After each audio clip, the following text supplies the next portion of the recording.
계시 역사 두 번째에 우리가 확인해야 될 게, 즉 그 말씀이 가지고 있는 진리의 체계입니다. 이 진리의 체계에서 제일 중요한 것은 뭐 하나님에 대한 존재 확증이죠. 이 신학자들, 철학자들, 뭐 중세 이후로부터 모든 그 학자들에 대한 궁극적 질문은 뭔가, 신이 존재한다는 사실을 우리가 어떻게 알 수 있고 믿을 수 있겠는가. 그래서 파생되는 그 학설 중에 하나가 우리 보수주의 신학자들은 전제주의입니다. 전제주의. 그냥 신이 있다고 믿자.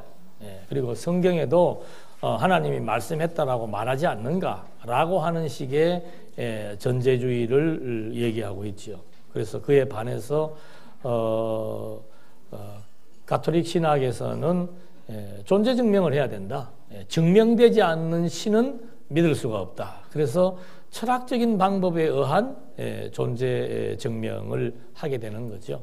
그래서 그 중에 하나가 지금 이 나타난 모든 것들이 존재한다는 것은 보이지 않는 원인자가 있는 것이다. 뭐 이런 식의 몇 가지 유형들에 의해서 신에 대한 존재를 증명하고 싶은 인간의 본능적, 학문적 욕구가 전제되어 있는 겁니다.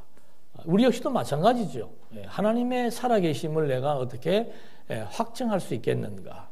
이거는 뭐 아주 누구에게나 신학을 하는 사람들에게 가장 중요한 요인이 되는 겁니다. 그래서 저도 과거에 그 주제 특강을 언젠지는 모르겠어요. 제일 처음에 주제 특강을 할 때가 신존재 증명이라는 제목을 가지고 했던 기억이 납니다.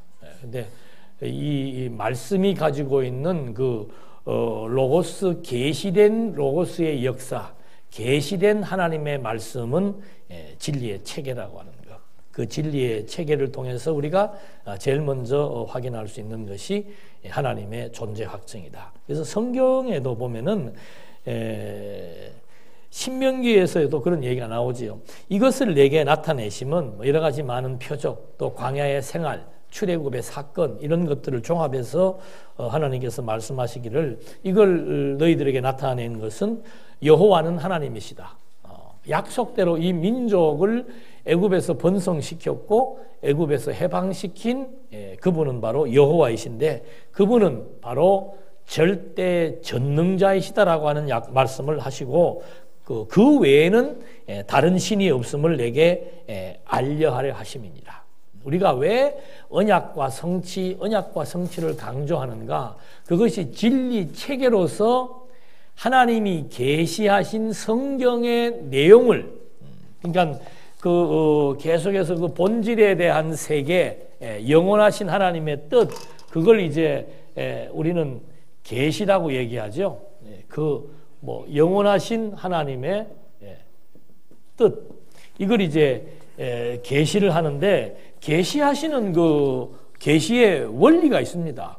그 계시의 원리를 그렇게 채택하시는 이유는 이것이 바로 에베소서에 나와 있는 대로 하나님의 예정, 하나님의 작정, 예정과 작정이라는 개념에 또 함의되는 의미는 언약이라는 겁니다. 약속이라는 그런 뜻이 담겨져 있는 거죠. 그러니까 약속이라는 그 일반적으로 개념을 사용할 때는 나와 너와의 관계 속에서 사용되는 용어가 약속이라는 용어고, 절대자가 피조물에게 하시는 약속을 우리는 언약이라고 얘기합니다. 그 언약이라고 말하는 이유는 뭔가?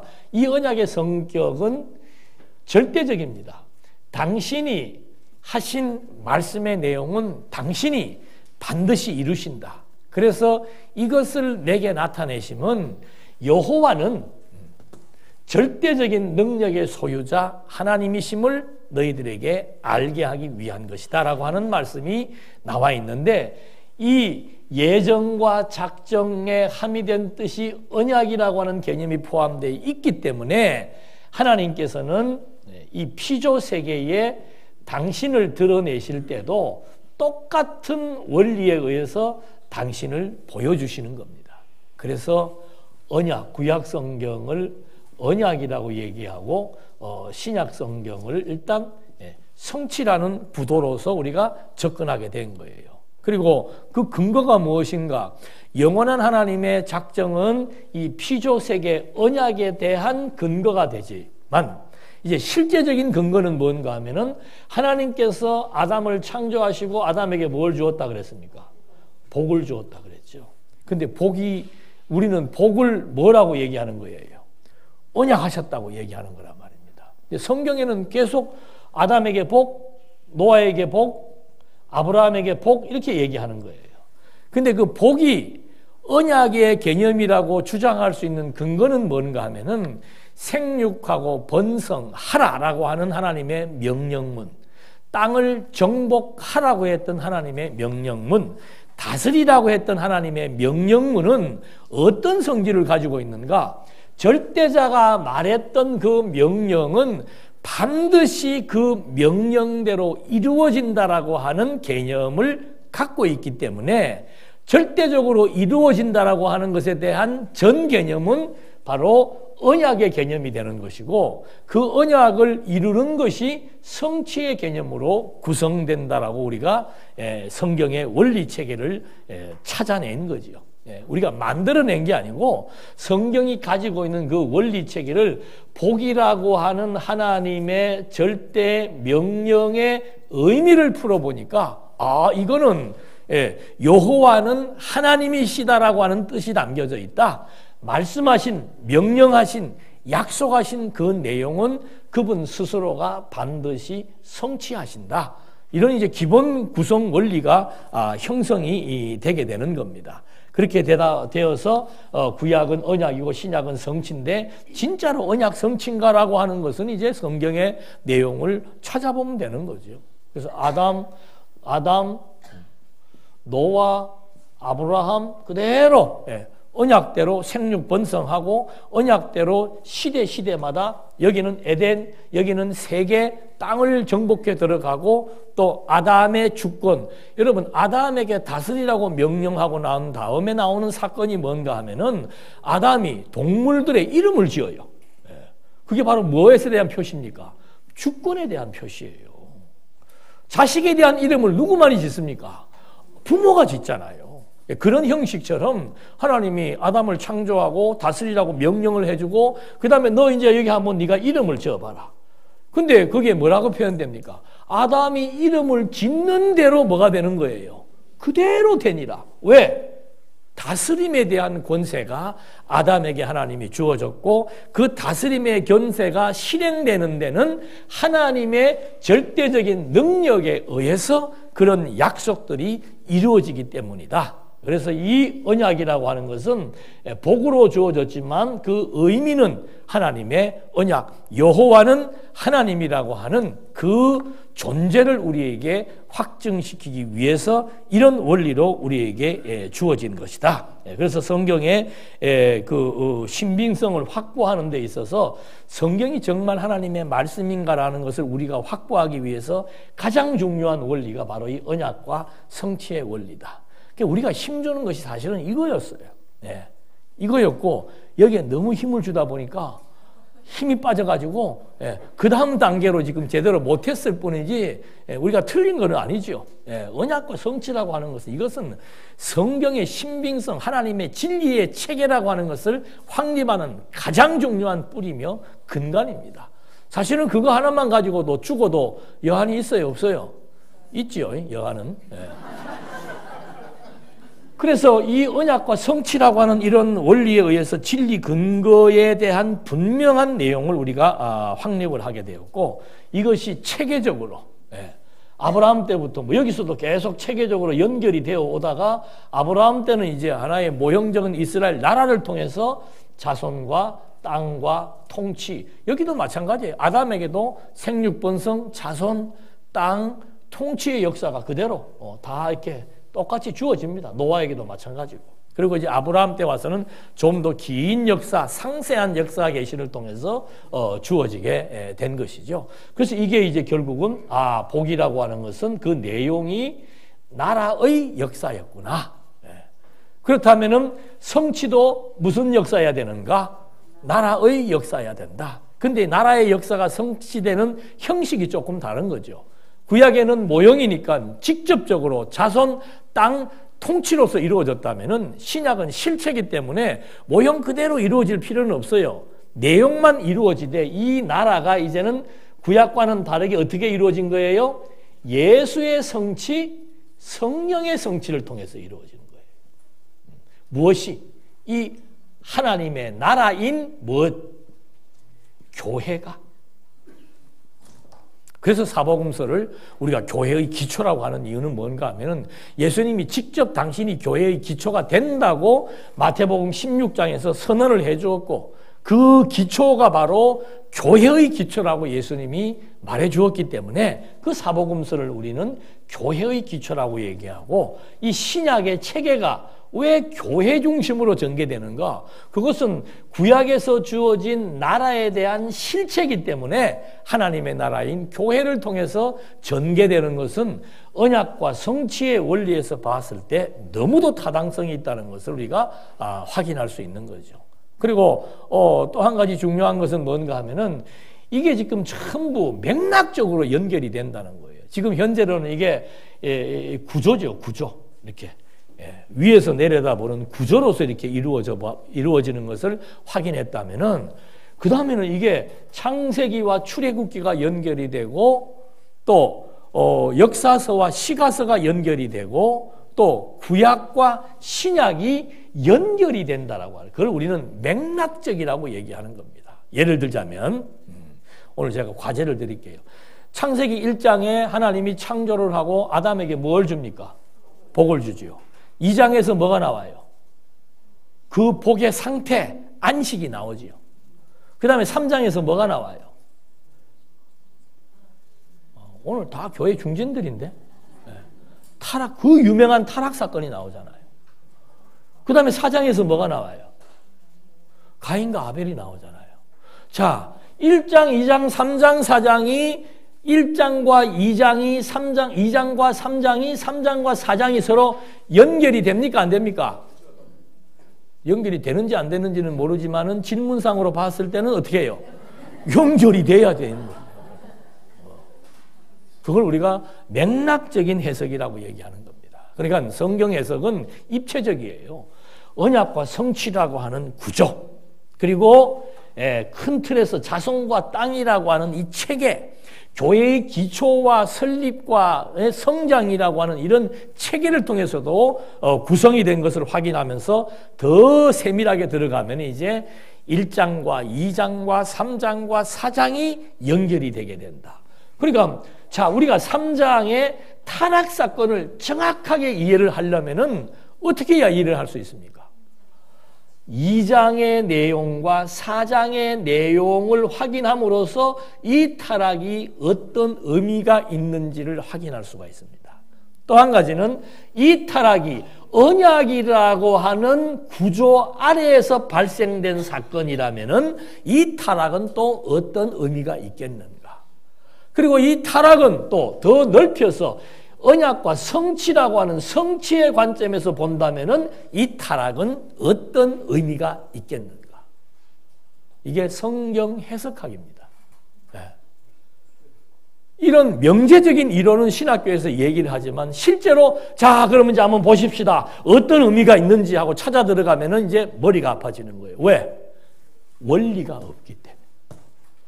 그 뼈대가 없기 때문에. 그리고 그 뼈대를 따가서 진행되어지는 체계가 없고 그 맥락을 해석할 수 없다 보니까 아담의 타락 사건은 정확하게 무슨 의미가 있다? 그것을 말할 수가 없는 거예요. 그러니까 기껏 해봐야 로마서에서 말하고 있는 타락 다음에 뭐가 와요? 생명의 성령의 법이 죄와 사망의 법으로부터 뭐 했다? 구원했다. 그러니까 타락했기 때문에 뭐 했다? 구원했다. 이 말 이상의 얘기를 못하는 거예요. 이걸 하려면 이제 해석학을 해야 되니까 요거는 다음에 한번 하고. 이런 원리와 구조와 맥락에 의해서 구성되어 있기 때문에 성경은 너무도 정확하게 하나님의 계시가 약속을 그대로 성취하시는 무엇을 통해서? 역사를 통해서. 신약의 2000년 교회사, 구약의 뭐 엄청난 역사지요. 아담으로부터 노아 때까지 이 기간은 뭐 측정하기도 힘드니까 아브라함 때부터만 보더라도 2000년 역사예요. 이 엄청난 시간의 역사를 통해서 하나님의 언약이 성취되는 것을 보니까 이 언약을 하시고 성취하시는 여호와는 누구이시다? 하나님이시다. 또 하나님은 여호와이시다. 뭐 말은 같아요. 언약대로 이루시는 분은 절대 능력자이시다. 절대 능력자는 언약대로 이루신다. 그럼 말의 앞뒤만 바꾸면 되는 겁니다. 그래서 이런 존재를 우리가 확증할 수 있기 때문에 성경을 공부해야 됩니다라고 말했던 이유는 다른 데 있는 게 아닙니다. 성경에 대한 지식을 우리가 알자 그 얘기가 아니에요. 두 부류가 나타나요. 성경을 공부하고 나면은 성경에 대한 해박한 지식만 가지고 자랑하고 그 성경이 이런 것이다라고 거들먹거리는 부류가 있는가 하면은 또 한 부류는 그 성경의 이 구조와 원리와 맥락을 통해서 누구를 보는 겁니까? 하나님을 본 거예요. 보이지 않는 하나님을 보는 거예요. 그러니까 그 하나님의 영광 앞에 무릎을 꿇을 수밖에 없고 그 하나님의 위대하신 사랑과 은혜 앞에 늘 감동에 젖은 찬송을 할 수밖에 없는 성도의 뭐가 나오게 되어 있는 겁니까? 생활이 나타나게 되어 있는 거예요. 이걸 무슨 여러분 이렇게 해야 되고 저렇게 해야 되고 그거 아닙니다. 그건 뭐예요? 자, 그건 아닌 거 맞지요? 그럼 뭐예요? 그냥 맨날 성경은 뭐다? 그것만 갖고 살랍니까? 그러니까 심령이 냉랭해지는 거예요. 여러분 성경의 계시 원리를 통해서 정말 하나님을 보는 자, 그게 진정한 신앙인입니다. 성경의 해석체계만 가지고 있는 것은 하나의 지식으로 끝날 수가 있어요. 제가 늘 그러잖아요. 신학교에 가도 그렇고 유명한 철학자들도 그렇고 종교학자들도 그렇고 성경을 분석하는 사람들은 많습니다. 우리만 이런 개론을 가지고 있는 게 아니에요. 개론적인 구조는 웬만한 학자들은 다 그렇게 보는 거예요. 이런 원리적인 원리에 입각해서 보지 못해서 본질적인 의미를 파악할 수가 없고 영원히 존재하신 하나님을 볼 수 없기 때문에 신존재를 확증할 수 없기 때문에 그게 문제지 1차적인 개론적 구조는 웬만한 학자들은 다 만들어낸단 말입니다. 근데 그런 개론적 구조만 가지고 무슨 마치 하나님을 본 것처럼 그 지식이 곧 하나님을 본 것처럼 아니에요. 그 지식에서 먹는 사람은 하나님을 볼 수가 없고 그 사람에게서는 반드시 믿음의 뭐가 이 말을 할 때는 또 약해지셔. 믿음의 행위가 안 나타나는 이유가 뭔가? 성경을 공부를 하기는 했는데 성경을 공부한 거예요. 성경 공부를 통해서 그 이면에 나타나 있는 하나님은 여호와라고 하는 존재에 대한 확증을 하지 못하게 되니까 그 신 앞에 무릎을 꿇을 수가 없죠. 주어진 그 신이 섭리해 나가는 환경에 대해서 순응할 수가 없고 그 하나님의 질문에 대해서 응답할 수가 없고 그 하나님의 섭리를 받아들이기가 싫은 거죠. 그래서 주여 어찌하라고 어찌하옵니까? 라고 하는 탄식이 왜 나오는가? 신이 안 보이기 때문에 그래요. 여러분 무슨 신의 이름을 부르면 다 신을 보는 줄 압니까? 아니에요. 그래서 우리가 조심해야 될 부분이 두 가지예요. 성경 지식에 머무는 게 아니고 그 성경의 지식의 해석을 통해서 하나님을 보는 것. 두 번째는 또 너무 공부해가지고 또 이제는 또 한쪽의 극단이 뭔가 이제는 무슨 소리 하지 마라. 공부 소리 좀 그만해라. 공부 소리 안 하면 어떡할 겁니까 도대체 우리가. 우리가 힘주는 말씀 운동의 핵심이 성경에 대한 진리 체계에 있는데 이거를 좀 더 알자, 힘써 여호와를 알자. 어떻게 여호와를 어떻게 알랍니까? 기도하면서 감지를 하랍니까? 어떻게 알랍니까? 당신을 계시한 계시서, 유일한 하나님에 대한 계시서 성경을 모르고서는 여호와를 알 길이 없는 거예요. 그러니까 좀 마음이 상하시더라도 그 이해는 해요, 저도.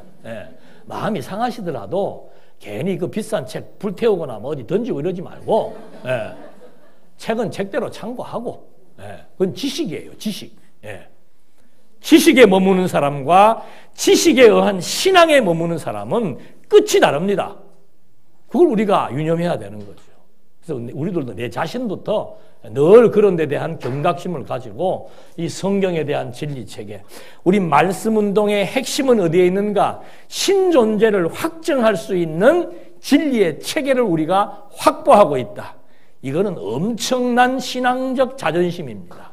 그래서 어깨가 펴지는 거예요. 우리는 뭐 돈 있으면 펴질 것 같죠? 돈 있으면 펴져다가도 누가 알아주도 않아. 그렇게 펴지는 어깨는 누가 보면 싫어해요. 정말 진리에 대한 확신. 아까도 그동안 찬송 나오대. 막 그 사명이 막 죽음을 뭐 한다더만 또 새파란 사람들이. 뭐 죽지까지는 안 해도 돼. 그 사명이 끊어지지만 않아도. 정말 늘 하나님과의 이 예배적 관계가 연결이 되어지면서 하루에 한 번이라도 하나님을 생각하고 하나님 앞에 반성하고 하나님을 의지하고 찬송하는 이 아름다운 예배의 시간들이 지속될 수만 있다면 그게 최고의 신앙입니다. 그래서 이런 그 진리 체계가 정말 그 말씀 운동에 가져다주는 중요한 의미. 세 번째가 인간의 정체성 확립. 이거는 뭐 기독교 성경적 기독교에도 보면 잘 구성이 되어 있죠. 첫째가 세계관에 대한 확립입니다. 그래서 성경의 바울은 우주와 그 가운데 있는 만물을 지으신 하나님께서는 천지의 주제시다. 이게 기독교 세계관이에요. 이 모든 피조 세계가 도대체 누구에 의해서 왜 존재하는지, 그게 기독교 세계관입니다. 제목이 너무 거창하지만 사실은 따지고 들어가면 세계관은 모든 세계에 대한 근원을 연구하지만 기독교 세계관은 모든 세계의 근원의 주체가 누구이며 존재하는 이유와 목적이 무엇인 것을 인지하는 것이 기독교 세계관이에요. 그러니까 사도 바울이 아레오바고에 가가지고 너희는 누구를 모른다? 신을 모른다. 신을 모른다는 것은 세계관이 정립되어 있지 않다는 얘기예요. 내가 어떻게 만들어졌으며 내가 누구이며 내가 왜 존재해야 되며 내가 무엇을 해야 되는가, 그것을 찾을 길이 없다는 거예요. 그런데 사도 바울은 아레오바고 유명한 철학자들이 모이는 토론장에서 바로 기독교 세계관의 정체성이 무엇인지를 아주 그냥 단호하게 밝히고 있는 것이 사도행전 17장에 나와 있는 내용들입니다. 그래서 이 하나님이 우주와 만물의 근원이시며 천지의 주제시고 그분이 바로 만인민에게 생명과 호흡과 만물을 친히 주시는 자이십니다. 그 두 가지 사실만 인지해도 인간의 정체성이 어디에 있는지를 확인하게 되는 겁니다. 그 다음에 그 정체성, 세계관이 확립이 되게 되면은 자연스럽게 가치관이 성립이 되는 거예요. 내가 무엇 때문에 누구에 의해서 내가 이렇게 살아가고 있고 존재하고 있다. 이 모든 피조 만물의 존재 목적이 어디에 있다? 하나님의 영광을 찬양하는 데 있다. 그것이 확인이 되면은 내 인생의 가치는 어디에 있습니까? 이생의 자랑도 아니고, 뭐 세상의 정욕도 아니고 다 어디에 있는 거예요? 오직 하나님의 영광에 있는 거죠. 사도 바울이 그 하나님의 영광을 터득했기 때문에 그것이 가장 내 인생의 고상한 지식이고 내 인생의 가치이기 때문에 그 어떤 내 명예와 인기와 재물과 건강과 그 어떤 것과도 바꿀 수 없는 가장 고상한 가치, 그게 만유의 주제이신 그리스도를 아는 지식이라고 바울이 증언하고 있는 거라 이 말입니다. 바울의 인생이 얼마나 치열했습니까? 그 이유는 바로 뭔가? 그 절대적 가치, 기독교 세계관에 의한 절대적 가치가 정립되고 나니까 이 세상을 살면서 무서울 게 없는 거예요. 두려울 것도 없고 무서울 것도 없고 좌절하거나 뭐 권태스럽거나 무료하거나 그런 시간이 없어요. 자나 깨나 무슨 생각? 자나 깨나 무슨 생각이에요? 대답은 우리가 대답대로 하시자니까. 자나 깨나 그냥 하나님의 뜻에 대한 생각. 그래서 우리가 정신이 맑아지려면은 진리의 말씀을 통해서 하나님의 뜻이 내 머리의 해석의 기준으로 자리하게 될 때 내 정신이 맑아지고 마음이 정화가 되는 거예요. 그래서 제가 아침마다 계속 그렇게 졸음을 깨면서도 오늘은 좀 더 자고 싶다 해도 좀 더 자면 날라와. 목사님 어디 편찮으십니까? 제가 잠자는 타임이 정확하지가 않아요. 어떤 때는 막 9시에도 자고 10시에도 자고 그러다가 1시에도 일어나고 2시에도 일어나요. 그럼 1시, 2시에 일어나서 뭐 하겠어요? 그때 가서 막 공부하고 뭐 연구하다가 4시 되면 졸려요. 그럼 잠이 막 쏟아져서 기다리다가 깜빡하면 6시, 어떤 때는 6시 반 그래요. 이해하시기 바랍니다. 그래도 어디 편찮으십니까 하는 그 톡은 늘 보내주셔야 저도 다시 한번 확인할 수 있으니까. 그 이유는 딴 거 없습니다. 보내는 저도 그걸 또 한번 읽어봄으로써 정화가 되는 거예요. 정화가. 내 욕심으로, 내 판단으로, 내 과도한 그 기준에 의해서 세워졌던 그런 좋지 않은 생각들이 진리의 말씀에 의해서 내 생각이 정돈되고 마음이 정화되는 그 아름다운 시간을 새벽을 깨우면서 시작할 수 있다는 것. 또 어떤 분들은 저녁에 자리에 누우면서 하루를 정리하면서 하나님과의 예배적 관계가 유지된다라고 하는 것은 하나님의 자녀들의 특권입니다. 그 특권을 누릴 수 있는 이것이 바로 진리의 체계에 의한 인간의 정체성 확립에 있다.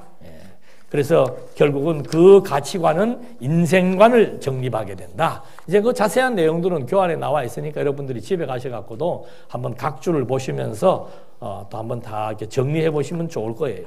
그 다음에 이제 마지막으로 나와 있는 것이 말씀의 목표입니다. 지향성이죠. 이 말씀이 지향하는 그 지향점은 어딘가? 목표는 무엇인가? 또는 말씀 운동의 복음적 가치는 도대체 무엇인가? 우리 이런 진리체계를 가지고 있고 하나님의 존재를 확증하고 있고 사명에 불타서 살아가고 있는 우리들에게 있어서 말씀 운동의 복음적 가치는 도대체 어디냐? 우리가 바라봐야 될 것은 무엇이냐? 행동하는 양심은 무엇이냐? 누구의 말처럼. 행동하지 않는 양심은 그건 큰 의미가 없습니다, 여러분. 그걸 야고보는 행함이 없는 믿음은 죽은 믿음이라고 말한 것이고 과거의 어떤 대통령님은 행동하는 양심이 없는 자들의 양심은 그건 정의로운 양심이 아니다고 말했던 것처럼 같은 맥락이에요. 그래서 이 첫 번째가 내용이 뭔가 하면은 복음의 전파입니다. 복음의 전파. 우리가 제일 취약점 뭐예요? 우리의 취약점 전도 아닙니까? 전도.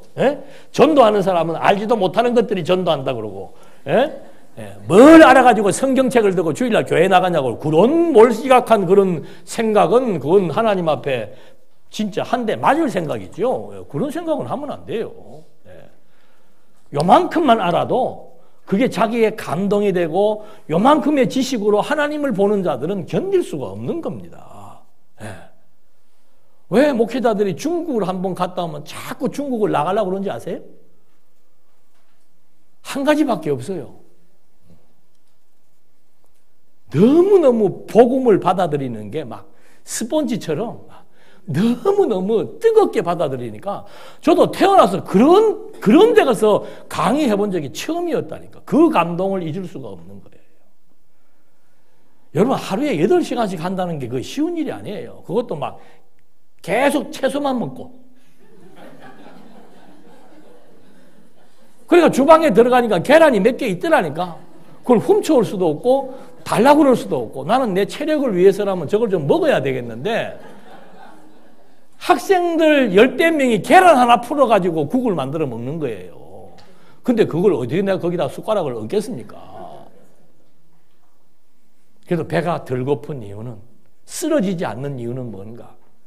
8시간을 해도 자세 하나 흐트러지지 않는 그 복음에 대한 갈망, 복음에 대한 열정, 어떻게 그거를 보고 거기에다가 이 복음을 전하지 않을 수가 있습니까?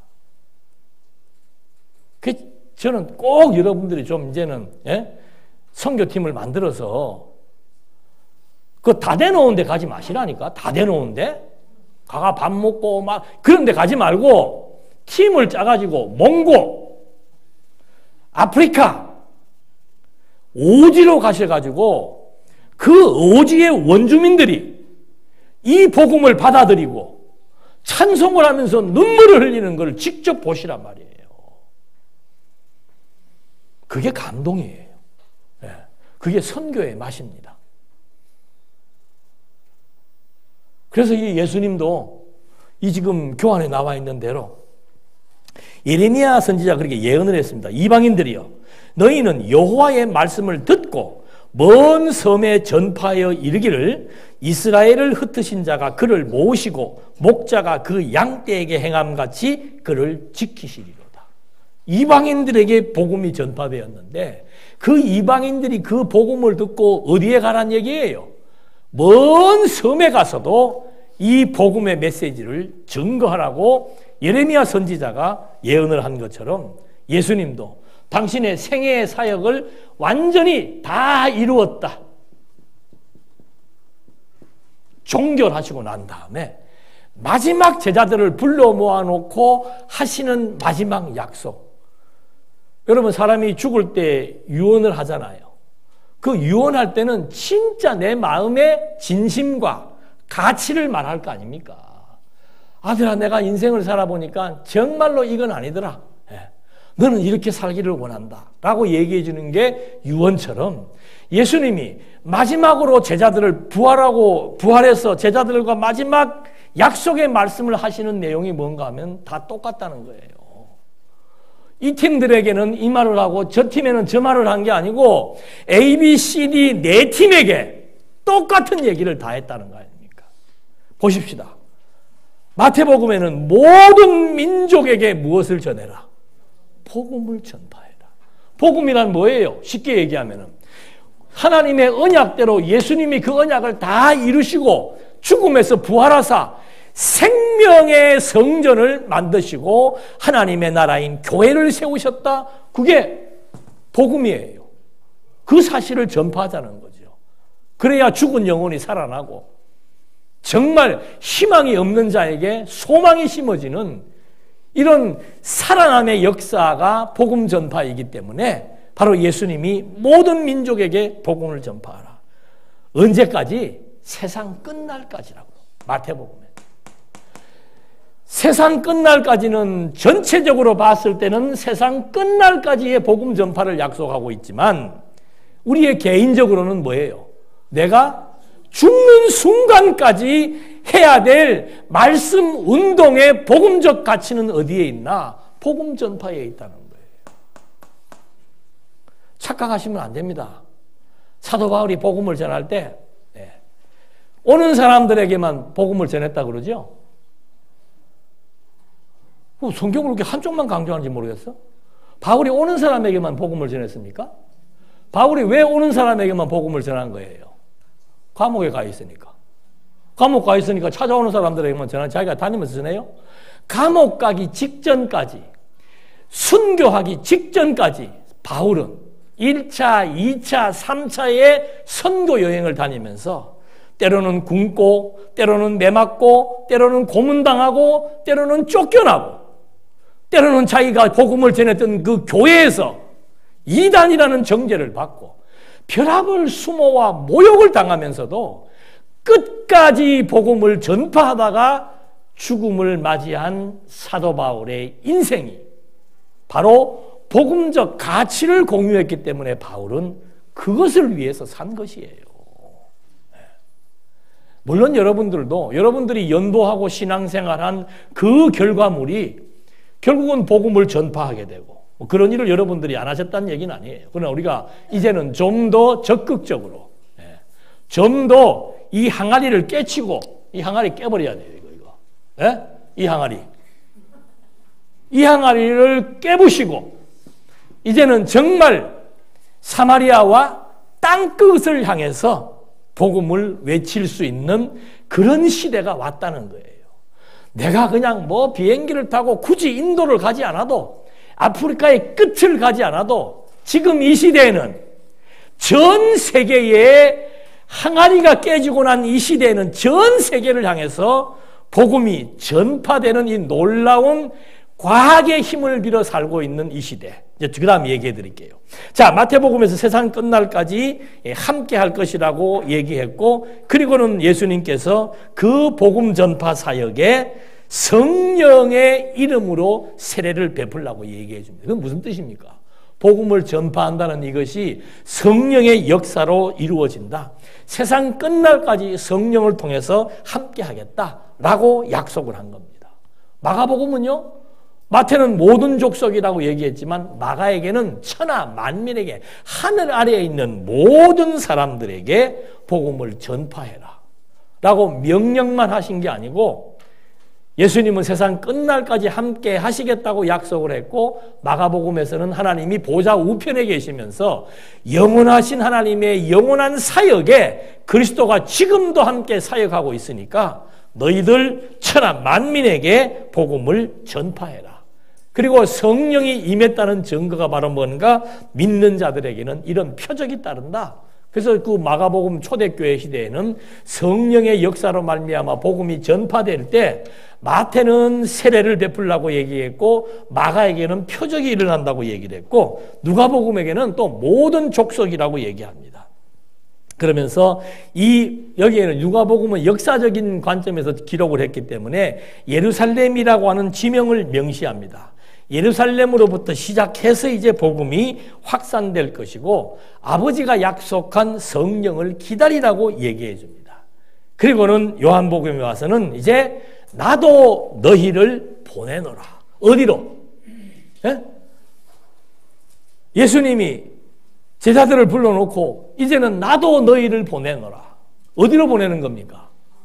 사지로 보내는 거예요. 사지로. 순교의 현장으로. 그래서 베드로에게 예수님께서 네가 날 사랑하느냐? 뭐 해라? 복음 전해라 그 말입니다. 네가 날 사랑하느냐? 딴 거 없어요. 복음 전해라. 내 양의 생명을 살릴 수 있는 생명의 복음을 전파라고 베드로에게 얘기하면서 이제 나도 너희를 사지로 보내겠다. 베드로 너는 거꾸로 순교할 것이라고 예수님께서 그의 죽음을 예언해 주잖아요.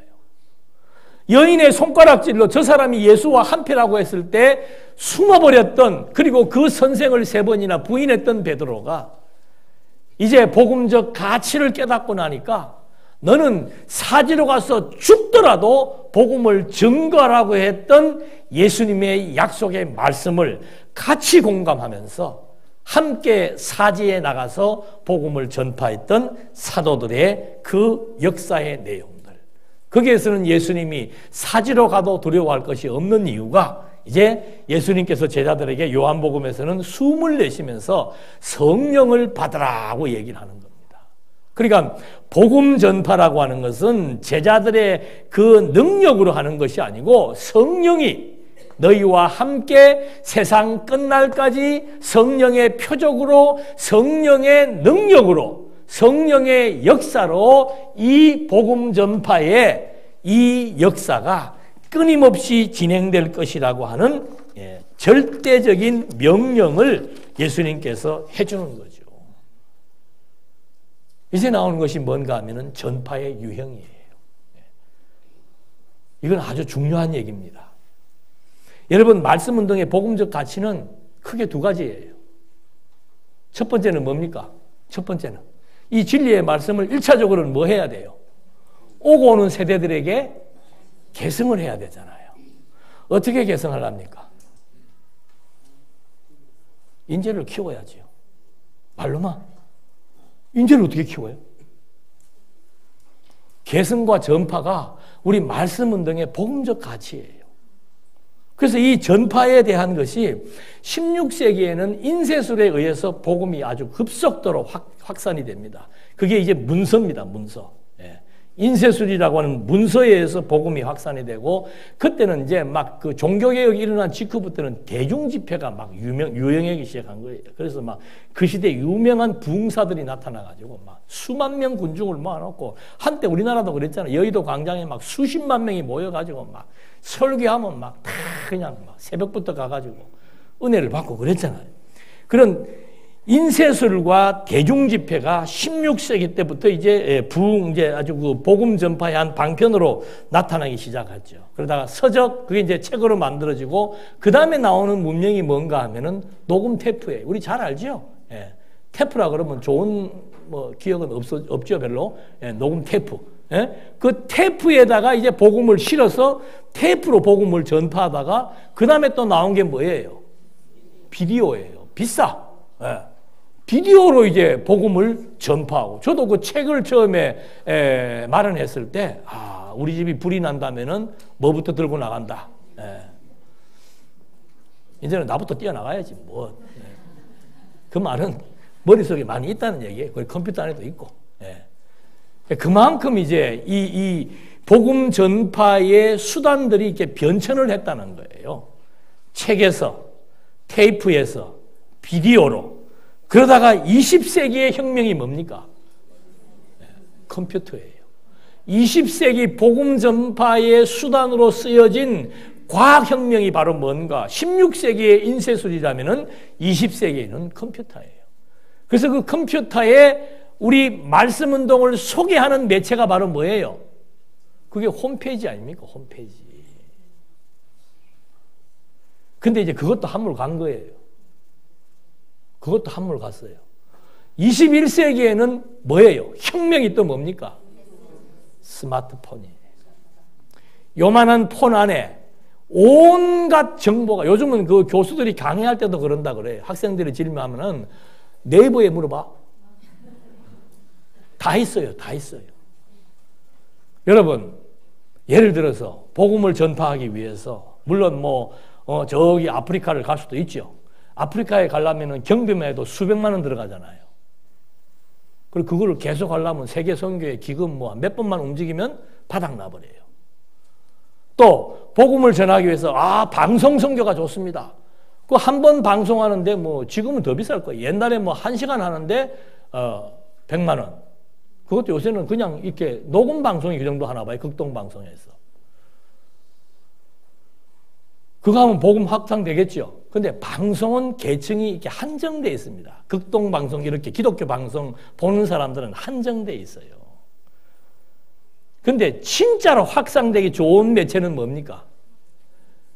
스마트폰에 뜨는 유튜브예요. 이거는 한 번 투자해 놓고 나면 가성비가 계속 나와요.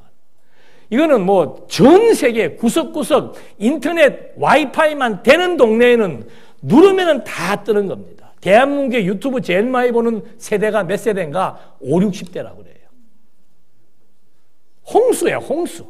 온갖 세계의 모든 정보가 동영상으로 다 뜨고 있어요.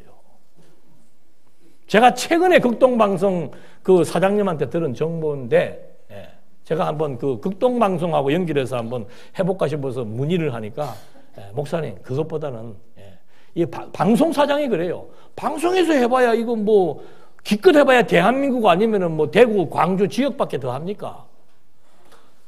제가 보니까 성경신학 연구소라고 해서 나오는 동영상을 보니까, 이거는 젊은 층들이, 마니아층들이 들어오려고 하다가도 집이 너무 구려가지고, 이거 뭐 언제적 유튜브야. 안 들어온대. 제가 하는 말이 아니고 그분이 그래요. 그러니까 극동방송 방송하려고 그러지 말고 유튜브를 잘 편집, 제작을 해서 웹 디자이너들을 돈을 주고 사더라도 그걸 멋지게 표지를 해가지고 내용을 안 보고 표지만 봐도 어떻게 해요? 이거 뭐지? 하고 누를 수 있도록 만들라는 거예요. 그게 어려운 작업이 아니라는 거란 말입니다. 그냥 웹 디자인, 요즘은 젊은 애들이 그거 하는 전공하는 애들이 많아요.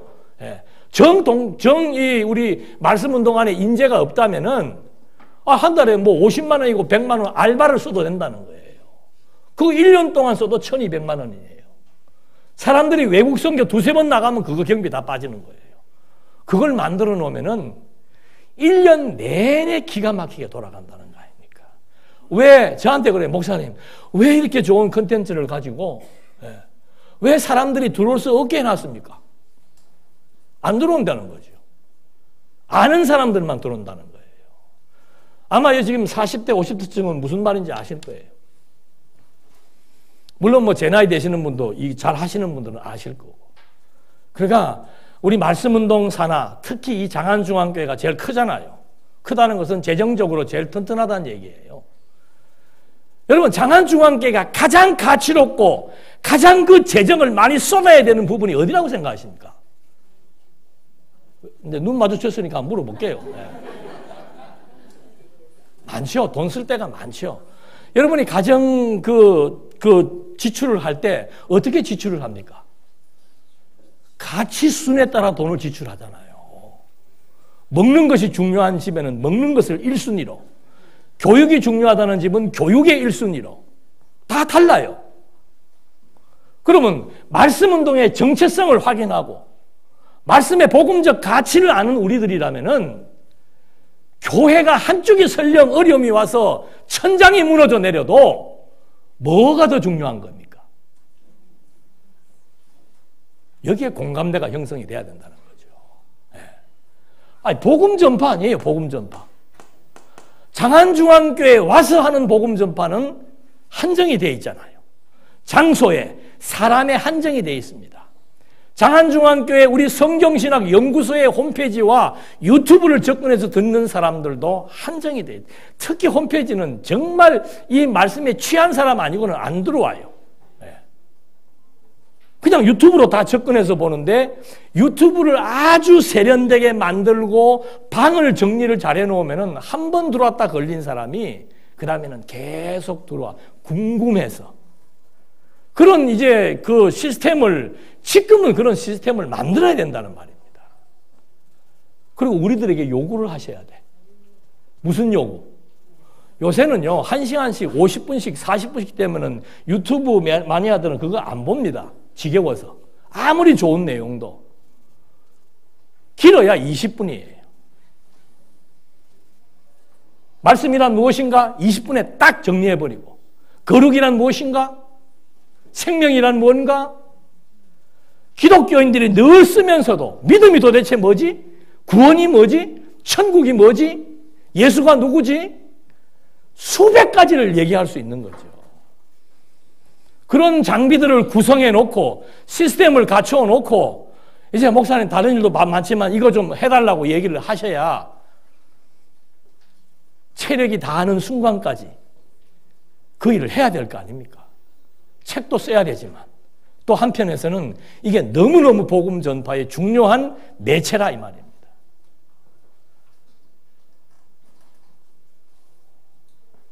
지금 딱 특별 연보 한번 했으면 딱 좋겠구만. 가치 있는 데 써야 되는 거예요. 가치 있는 데.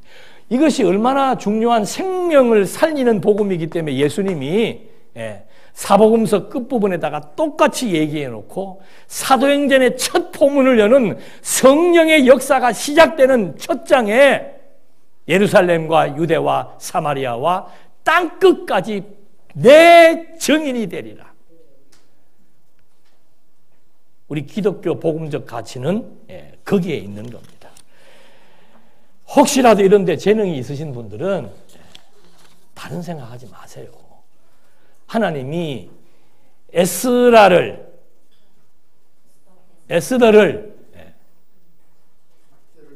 이스라엘 민족의 생명이 다 말살되는 그런 현장 가운데서 이 민족의 생명을 구원케 하기 위해서 본인은 아무 생각도 없었는데 자격도 없었는데 왕비를 만들어 놓으셨다라고 하는 사실을 그의 아제비가 주지시켜 주면서 네가 이 일을 하지 않는다면은 하나님은 다른 방도를 통해서 하실 것이다. 그러나 너는 하나님으로부터 엄청난 어려움을 겁주는 건 아니에요. 그 말은 그 친구에게 왜 하나님이 너를 지금 이렇게 왕비로 세워놨는지를 생각해 보라 이 말이죠. 왜 하나님이 우리에게 이런 풍요로운 시간과 여건과 환경을 주었습니까? 어저께 들었잖아요. 똑같은 혈통과 민족인데 38선 이북에 있는 사람들은 수십만 명이 굶어 죽는다 그러잖아요. 우리는 얼마나 풍요에 넘쳐 있습니까? 그리고도 건태로운 거야. 그리고도 인생이 재미가 없는 거예요. 네. 오늘이 주일인가? 그렇지 않는 분도 많이 계시겠습니다만은, 네. 이 일은요, 우리 연세 드신 분들, 은퇴하신 분들 그 소리 좀 하지 마세요. 네. 나는 은퇴해가지고 이제 할 것도 없어. 네. 은퇴는요, 하나님이 불러가시는 순간이 은퇴입니다. 저 친구도 은퇴 안 하려고 그러나? 합니다.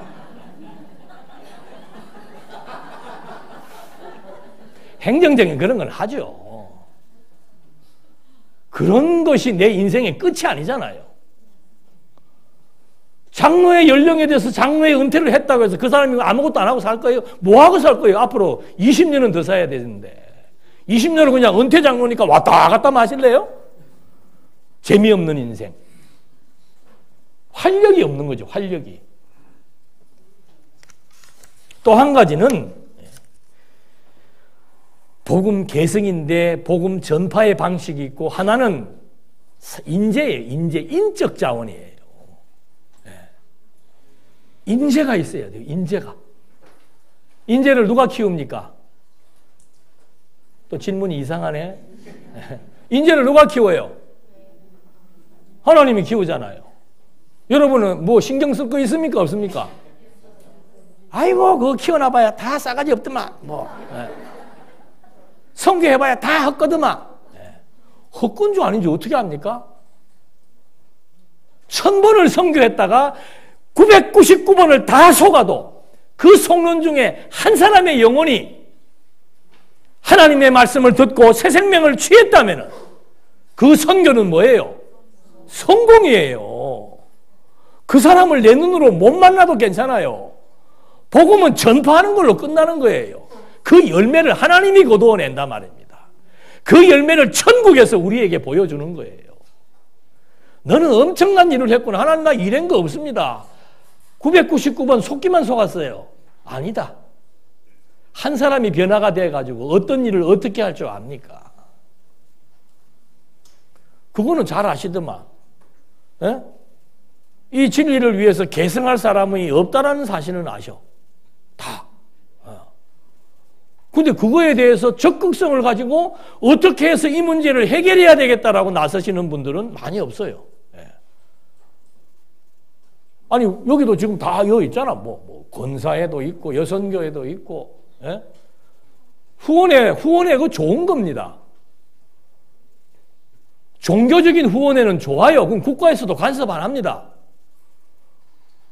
그걸 또 뭐 마음에 안 드는 사람이 만들었다고 해서 후원회까지 또 싹 다 없애버리고 막. 복수는 그렇게 하는 게 아니에요. 아니, 후원회가 얼마나 그게 아름답고 귀한 것인데. 오늘 여러분 이렇게 들으니까 정말 이 복음 전파라는 게 중요한 가치잖아요. 그럼 나는 복음 전파를 위해서 재능이 있는 사람은 그 스텝이 돼가지고 직접 일을 해도 되는 거고. 또 큰 돈이든 작은 돈이든 후원을 해서 어떻게 해서든지 이 일이 확산되고 유튜브로 여러분 진짜로 별것도 아닌 유튜브 가지고 20만 명, 30만 명이 막 사람들이 따라 붙어요. 문제는 뭔지 아십니까? 처음에 그런 히트를 쳤다가 그 다음에는 계속 그것을 유지할 수 있는 아이템이 없다는 거 아닙니까? 우리는요 정말 내용은 무궁무진하게 끝도 없이 내용물은 만들어낼 수 있습니다. 10분짜리도 5분짜리도 100분짜리도 다 할 수 있어요. 주제별로 강론별로 뭐 다 할 수 있습니다. 뭐가 없는가? 뭐가 부실한가? 포장이 부실한 거예요. 마케팅이 안 되는 거예요.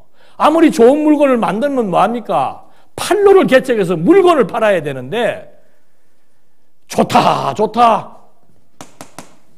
진리라고 하는 확신만 있었지 그거를 진짜 예수님의 마지막 유언과 같은 복음 전파의 사명이 오늘 우리들에게 하나님께서 허락해 주어서 어떤 방식을 통해서든지 내가 차 한 잔 안 마시고 후원했던 그 후원금을 통해서 중국에 한 생명이 살아났다는 소식을 못 들어도 좋아요. 저도 지금 뭐 아프리카에 있는 기아들을 위해서 뭐 혼자서 하는 거 있어요. 누군지도 몰라요. 그게 내 마음의 위안이에요. 하나님 저로 하여금 그런 일도 하게 할 마음을 주신 것이 감사합니다. 아프리카 사람들은 저주받은 사람들이에요? 아니잖아요. 우리 내부에 있는 이웃도 돌아보고 밖에 있는 이웃도 돌아보고 그들에게 가장 중요한 것은 먹을 것도 중요하죠. 먹을 것이 부족하면 먹을 것을 주면서 진짜 양식을 줘야 되죠. 우리는 그냥 센터에 앉아가지고 답답한 사람들이 와라. 듣고 싶으면 듣고 듣기 싫으면 말고 이거는 자만도 그런 자만이 없는 거예요.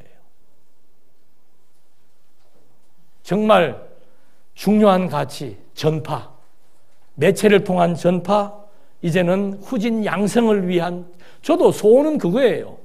몸이 있는 한까지 이것을 어떤 방식으로든지 전파했으면 좋겠고 또 한 가지는 제 머릿속에 있는 모든 지식들에 대한 원리들을 정말 이 말씀을 좋아하고 사모하는 후배들이 있다면은 여기에 전기를 꽂아가지고라도 다 빼주고 싶단 말이에요. 그래서 연구생을 위해서 몇 명 안 되지만 그들을 위해서 계속해서 세미나를 하고 있고 이제 1기생들이 마칠 때가 되었는데 또 2기생들이 몇 명이 모여들기 시작을 해요. 아, 잘해 나가고 있구나? 그러지 마시고 후원을 하십시오. 후원을. 그래서 진짜 그 일에 같이 후원을 한다는 것은 성경에 그대로 있잖아요. 재물이 있는 곳에 뭐가 있어요? 마음이 있는 곳에 재물이. 내가 재물의 욕심이 너무 컸구만. 그게 마음이에요, 마음. 내가 복음 전파를 지금 하고 있다라고 하는 마음, 가치롭다라고 하는 마음, 이 진리를 누군가에게 전승해야 되겠다는 마음, 그건 마음만 갖는 걸로 끝나는 게 아니고 표현을 해야죠, 표현을.